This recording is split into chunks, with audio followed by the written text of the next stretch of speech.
प्रभु यीशु मसीह को महिमा मिले। R727 की बाइबल स्कूल में आपको फिर से स्वागत है। हमारा मेन सब्जेक्ट नया नियम सर्वेक्षण, और उसमें आज हम लोग सीखने जा रहे हैं फिलेमोन की पत्री एवं इब्रानियों की पत्री। इससे पहले आपने कई पुस्तकों के विषय अलग अलग शिक्षकों के द्वारा अपनी शिक्षा पाया है। यहाँ पे हम आपका स्वागत करते हैं। ये याद रखिए, हम सिर्फ संक्षिप्त शिक्षा ही आपको देते हैं, एक इंट्रोडक्शन के रूप में। इसके बाद आपको ये पत्रियों को पढ़ना चाहिए, और उसके अलावा जितने भी चीजें आपको सीखना है, आपको अपना मन लगा करके सीखना जरूरी है। चलिए, फिलेमोन की पत्री से हम शुरुआत करते हैं।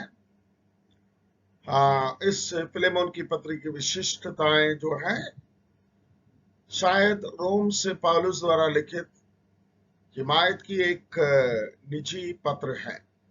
यह पत्र कुलुस्से में रहने वाले फिलेमोन के लिए भेजा गया था। यहाँ पे खास तीन व्यक्ति को देखते हैं, पौलुस, फिलेमोन और एक व्यक्ति जिसका नाम उनेसिमुस। राइट, ये पौलुस का ये पासवानों की पत्री छोड़ करके किसी एक व्यक्ति के लिए लिखे गए निजी पत्र है। और ये फिलेमोन भी कुलुस्से नगर में रहते थे, और कुलुस्से नगर में फिलेमोन का एक अच्छा खासा मकान था। उसी मकान के ही आंगन या उसी मकान के ही बड़े हॉल में ही कुलुस्से नगर की कलीसिया हुआ करता था।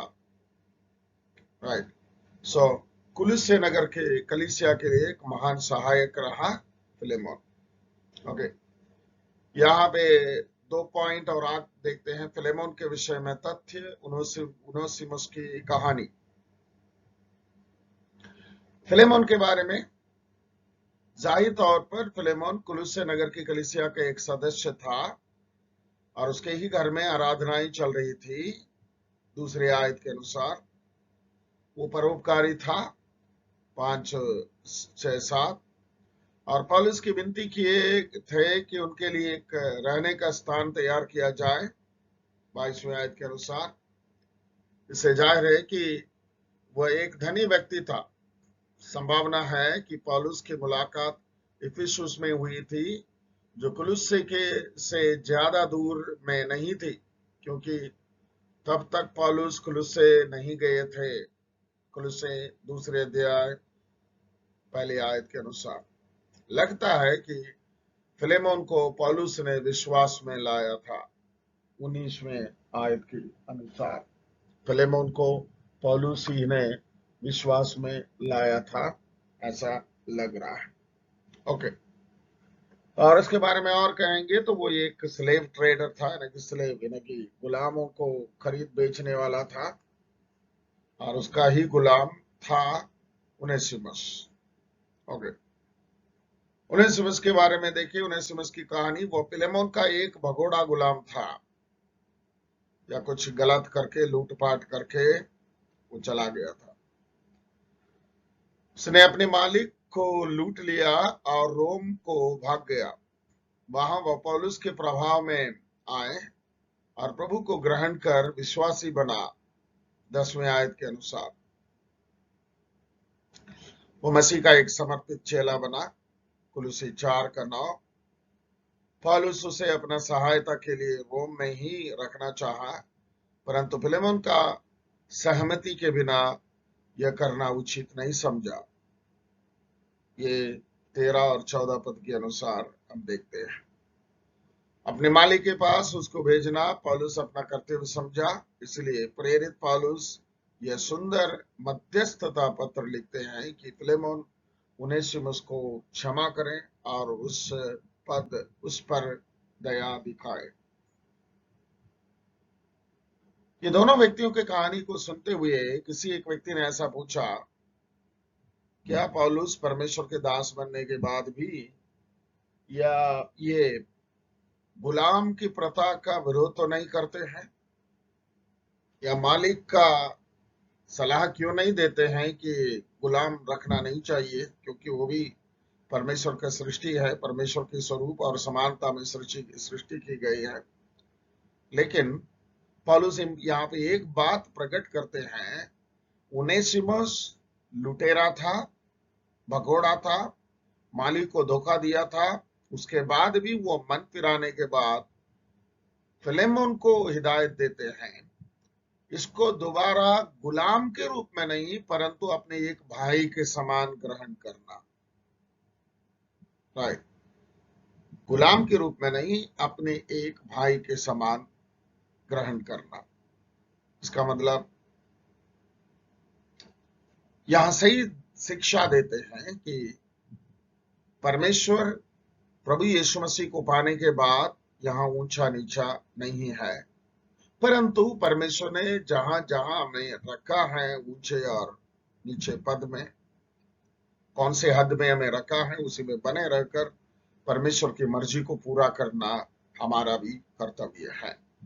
ये बात आप ध्यान में रखें। ओके, सो यहां से हम आत्मिक शिक्षा क्या प्राप्त कर सकते हैं, ये रूपरेखा देखने से पहले आत्मिक शिक्षा। नंबर 1, आप धनवान या गरीब, पढ़े लिखे या अनपढ़, ऊंचे पद के या छोटे पद के, या फिर आप मोटे तगड़े या पतले, आत्मा परमेश्वर के तरफ से आया है। हर एक व्यक्ति के आत्मा बराबर है और उसमें छोटा नहीं बड़ा नहीं है। राइट, और एक व्यक्ति अगर प्रभु यीशु मसीह को ग्रहण करते हैं तो उनका पुरानी बातें बीत जाती हैं, सब कुछ नया होता है। उनेसिमुस को देखिए, उनेसिमुस तैयार है अपनी गलती को मानने के लिए और अपनी गलती को सुधारने के लिए और अपने मालिक के पास वापस जाने के लिए और नम्रता के साथ अपने मालिक के साथ रहने के लिए वो तैयार होते हैं। पौलुस की जिम्मेदारी देखिए, मसीह को ग्रहण करने के बाद वो बताते हैं कि इसे अपने गुलाम के रूप में नहीं है परंतु भाई के समान ग्रहण करना। यह है मसीही संगति, मसीही प्यार, मसीही अनुग्रह। रूपरेखा एक ही अध्याय है, उसका 1 से 3 तक जो है बधाई देते हुए, धन्यवाद और प्रार्थना 4 से 7, उनेसिमुस के लिए पौलुस की याचिका 8 से 21 तक, और समापन टिप्पणियां पद 22 से 25 तक। राइट, ये फिलेमोन की पत्री है। आप फिलेमोन को पत्री पढ़ें, उसकी पृष्ठभूमि को पढ़ें और समझें इसमें क्या आत्मिक निर्देश है। उसके आगे इब्रानियों की पत्री, इब्रानियों की पत्री बाइबल के अंदर या नया नियम के अंदर एक बहुत महत्वपूर्ण पत्री है। इब्रानियों की पत्री किसी एक कलीसिया के लिए लिखी हुई पत्री नहीं है और इसका लेखक कौन है किसी को पता नहीं है। राइट, यहाँ पे ग्रंथकारिता और तारीख, ग्रंथकारी अनुचित है, कौन लिखा है पता नहीं। यह पत्र गुमनाम है और पौलुस, बरनबास, लूका, अपोलोस और विभिन्न अन्य व्यक्तियों के लिए जिम्मेदार माना गया है। ग्रंथकारिता के वचन के अनुसार इस पत्र का लेखन पौलुस के श्रेय में आता है, मतलब अधिकांश लोग जो विश्वास करते हैं ये पौलुस ने लिखा होगा, लेकिन एक किसी कलीसिया के लिए लिखी हुई पत्र नहीं है। पौलुस अगर किसी के लिए पत्र लिखते हैं अपना, यानी कि शुरुआत में ही कई सारे चीजें बताते हैं, वो सब यहाँ पे नहीं पाया जाता है। राइट, और उसके अलावा पौलुस अपने ही कलीसियाओं के लिए पत्र लिखा करते थे। पौलुस का रीति है और किसी के नींव पर नहीं बनाने का, इसलिए ये अगर किसी के द्वारा स्थापित की गई है तो उसके लिए पौलुस पत्र नहीं लिखते। लेकिन अगर आप इब्रानियों के पत्र के पहला अध्याय पहले आयत से लेकर के कुछ चीजें अगर आप पढ़ेंगे तो आपको सही तरीके से मालूम होगा कि आप यानी कि ये किसी कलीसिया के लिए लिखी हुई पत्र नहीं है, या तितर बितर लोगों के लिए ही लिखी गई है। राइट, या एक मिनट याद करें। इब्रानियों की पत्री पहला अध्याय पहले आयत से मैं आपको एक दो वचन पढ़ करके सुनाना चाहूंगा। पहला अध्याय देखिए, पूर्व युग में परमेश्वर ने बाप दादों से थोड़ा थोड़ा करके और भांति भांति करके भविष्यवक्ताओं की देरों बात करके इन दिनों के अंत में हमने हमसे पुत्र के द्वारा बातें की, जिसे उसने सारी वस्तुओं का वारिस ठहराया और उसी के द्वारा उससे उसने सारी सृष्टि रची है। वह उसकी महिमा का प्रकाश और उसके तत्व की छाप और सब वस्तुओं को अपनी सामर्थ के वचन से संभालता है। वह पापों को धोकर ऊंचे स्थान पर महिमन के दाहिने जा बैठा। ओके, आप अगर ध्यान देते हैं यहाँ पे सीधा प्रभु यीशु मसीह से शुरू करते हैं। राइट, यीशु मसीह से शुरू करते हैं। जाहिर है ये पत्र किसी एक व्यक्ति ने जो लिखा है वो पुराना नियम के बारे में सही अध्ययन किए हुए एक व्यक्ति है। ओके, सो आगे बढ़ते हम लोग, और यहाँ पे हम पढ़ते इसका उद्देश्य देखिए, इस पुस्तक का उद्देश्य देखिए। जाहिर तौर पर यह पत्र मुख्य रूप से यहूदी मसीहों के लिए लिखा गया था, यानी कि तितर बितर यहूदी मसीहों के लिए। अन्य जाति के लोग यहाँ पे या गैर यहूदी लोग यहाँ पे ज्यादा नहीं दिखते हैं। यह विश्वासी लगातार इस खतरे में थे कि फिर से यहूदी धर्म में गिर जाएं या व्यवस्था के रीति रिवाजों में गिरने के पक्ष में थे। लेखक का मुख्य सैद्धांतिक उद्देश्य पुराना नियम के तुलना में मसीही व्यवस्था की उत्कृष्ट महिमा का दिखाने के लिए किया गया था। दो तीन बातें यहाँ पे याद रखिए। नंबर एक, ये स्थिति जो ऐसा था कि मसीहियों के ऊपर बड़ा उपद्रव उनके सिर पर मंडराता था। जिस क्षण ये पता चलता है कि ये मसीह हैं, अगले क्षण से उनको मृत्यु दंड ही दिया जाता था। और इस परिस्थिति को बोलते हैं एस्केटोलॉजिकल परसिक्यूटिंग सिचुएशन। यहाँ पे कई मसीही लोग जो थे, जो यहूदी धर्म से मसीह को ग्रहण करके आए थे, वो मसीहत को छोड़ करके अपने पुराना रीति रिवाज में, पुराना ही धर्म यानी कि यहूदी धर्म में वापस जाने के लिए तैयार थे। जो वहां पे कई सारे रीति रिवाज उनको पूरा करना था। उसको यहाँ पे देखिए, रीति रिवाजों में गिरने के पक्ष में, यानी कि अंग्रेजी में बताया गया है अपोस्टेसी, यानी कि यीशु मसीह को छोड़ करके अपने पुराने विश्वास में जाने के पक्ष में। लेखक का मुख्य सैद्धांतिक उद्देश्य पुराने नियम की तुलना में मसीही व्यवस्था की उत्कृष्ट महिमा को दिखाने के लिए किया गया था। इसका मतलब पुराना नियम की व्यवस्था का नया नियम के सुसमाचार के साथ तुलना करते हैं। व्यवस्था से ऊंचा है, उम्दा है, व्यवस्था से सबसे ऊंचा, ठीक है, मसीह का शुभ संदेश है, ये दिखाने के लिए।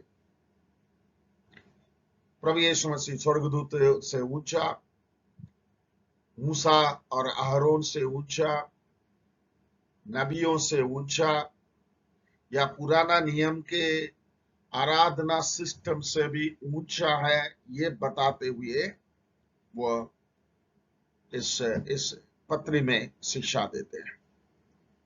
कुंजी शब्द यहाँ पे देखिए, कुछ शब्द है।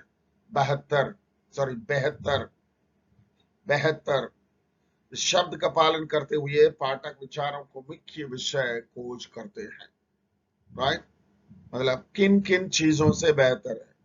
जैसे मैंने बोला, स्वर्गदूतों से भी, मूसा से, आरोन से, नबियों से, पुराना नियम के नबियों से, पुराना नियम के कई सारे चीजें जो आराधना में देखा जाता है, उससे भी बेहतरीन है, राइट। और दूसरा बैठा, मसीह अपने काम पूरा करने के विषय में ना कि मनुष्य बनकर इस धरती पे मसीह आया, जिस काम के लिए मसीह इस धरती पे आया उस काम को पूरा करके पिता परमेश्वर के दाहिनी ओर जा करके बैठा, पिता के दाहिनी ओर जा करके उन्होंने बैठा। उस बात को ध्यान में रखें। पहला अध्याय 3री आयत, 10वें अध्याय 12वीं आयत, 12वें अध्याय 2री आयत में भी ये देखते हैं। तीसरा शब्द देखिए, स्वर्गीय, उसके साथ जुड़ा हुआ स्वर्गीय बुलाहट, स्वर्गीय याजक, स्वर्गीय वरदान, स्वर्गीय पदार्थ, स्वर्गीय देश, स्वर्गीय शहर, सबका रेफरेंस आपको दी गई है। स्वर्गीय बुलाहट 3 का 1, स्वर्गीय याजक 4 का 14, स्वर्गीय वरदान 6 का 4, स्वर्गीय पदार्थ 10 का 34, स्वर्गीय देश 11 का 16, स्वर्गीय शहर 12 का 22। ओके, हम लोग लेटेस्ट राइट 11 प्रोत्साहन की श्रृंखला आप यहाँ पे देखते हैं। 11 प्रोत्साहन की श्रृंखला ये है। 11 भय 4 का 1, सावधान रहो 4 का 11, तेजी से पकड़ो 4 का 14 और 10 का 23, अनुग्रह के सिंहासन के निकट साहस पूर्ण होकर आ जाओ 4 का 16, पूर्णता की ओर बढ़ो 6 का 1, निकट आओ 10 का 22, एक दूसरे का आदर करो 10 का 24, हर भार को छोड़ दो, है ना कि हर एक वजन वाला चीज को छोड़ दो 12 का 1, अनुग्रह पाओ 12 का 28, आगे बढ़ो 13 का 13, प्रभु के लिए धन्यवाद के बलिदान चढ़ाओ 13 का 13। बहुत इंपॉर्टेंट निर्देश इस पत्र का लेखक यहाँ पे हमें देते हैं 11 पॉइंट लेकर के। एक 11 बात जो है किसी विश्वासी के जीवन के अंदर होता है, राइट। आप एक एक करके देखिए, वो परिपक्व विश्वासी बन जाएगा। जस्ट 1-2 मिनट इसमें लेकर के देखिए। भय न कि परमेश्वर का भय, दुनिया के भय नहीं, परमेश्वर का भय में बढ़ना, सावधान रहना, गलत उपदेश से सावधान रहना, गलत व्यक्तियों से सावधान रहना, पाप हमारे चारों तरफ घेरने आ रहा है उसमें से सावधान रहना, पवित्र जीवन व्यतीत करने के लिए सावधान रहना, आत्मा के अनुसार चलने के लिए सावधान रहना। इसी प्रकार बहुत सारी चीजों में विश्वासी लोग सावधान रहना जरूरी है। तेजी से पकड़ो 4 का 14, 4 का 14 कौन सा? तेजी से, राइट। परमेश्वर हमारे पास जो लेकर आते हैं उन आशीषों को तेजी से हमें ग्रहण करना जरूरी है। 4 का 16 देखिए, अनुग्रह के सिंहासन के निकट साहसपूर्ण या हियाव बांध कर आओ। इसका मतलब कौन सी क्यों आना है? समय पे परमेश्वर के अनुग्रह प्राप्त करने के लिए, काम करते, मेहनत करते या फिर अपनी कोशिश से उद्धार पाने के लिए नहीं, परंतु परमेश्वर के अनुग्रह हमारे समय पे प्राप्त करने के लिए परमेश्वर हमें बुलाते हैं। पूर्णता की ओर बढ़ो, यानी कि 6वें अध्याय पहले आयत, ये शुरुआत के उपदेश में जो पढ़े रहते हैं उससे आगे बढ़कर पूर्णता की ओर, परिपक्वता की ओर बढ़ने के लिए दिशा निर्देश देते। निकट आओ, निकट मतलब परमेश्वर के निकट। कहां? आबेल से भी उत्तम बातें कहने वाले प्रभु यीशु मसीह के पवित्र लहू के निकट तुम आए हो। मतलब आबेल से भी उत्तम लहू। आबेल से भी उत्तम लहू कौन सा है? हाबेल के लहू क्या बात करता है? हाबेल के लहू जो है बदले के लिए बात करता है, लेकिन प्रभु यीशु मसीह क्षमा के बात करते हैं। ओके, एक दूसरे का आदर करना, हमारे जीवन को उलझाने वाले और रोकने वाले भार को, पाप को छोड़ने के बारे में, अनुग्रह पाने के बारे में, आगे बढ़ने के बारे में, और प्रभु का धन्यवाद करते हुए, धन्यवाद के बलिदान चढ़ाते हुए आगे बढ़ने के लिए भी यहाँ दिशा निर्देश देते हैं। राइट। और उसके बाद रूपरेखा को देखिए। प्रस्तावना, परमेश्वर के नए प्रकाशन की श्रेष्ठता, पहले अध्याय, पहले आयत से लेकर के 4वें आयत तक। यहाँ पे देखिए दूसरे, पुराना नियम के अगुओं से बढ़कर मसीह की श्रेष्ठता, या अच्छा शब्द है श्रेष्ठता, उम्दा अनुभव, बेहतरीन, इंग्लिश में सुप्रीम या सुपीरियर, सुपीरियर टू। यहाँ पे कौन कौन सा 3 बातें देखिए। दूतों से भी श्रेष्ठ है प्रभु यीशु। पुराना नियम में जितने स्वर्गदूत हमें दिखते हैं उससे भी श्रेष्ठ पदवी प्रभु यीशु मसीह का है। पहला अध्याय 5 से दूसरा अध्याय 18 तक। मूसा और अहरोन से ऊंचा, तीसरा अध्याय 1 से लेकर के 4 का 13 तक।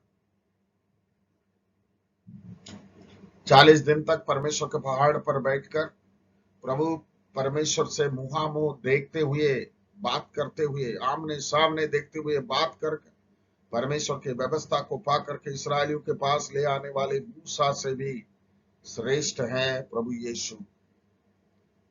हारून के वंश आने वाले पुरोहितों से भी ऊंचा, मतलब परमेश्वर के उपस्थिति में साल में एक बार अनुग्रह के सिंहासन के निकट खड़े होकर सबसे पहले अपने लिए और उसके बाद तमाम इस्राएलियों के लिए पाप क्षमा प्राप्त करने वाले और पाप निवारण के बलि और लहू अर्पित करने वाले अहरोन और अहरोन के वंश से आने वाले महापुरोहितों से भी ऊंचा है, श्रेष्ठ है प्रभु यीशु मसीह। ओके।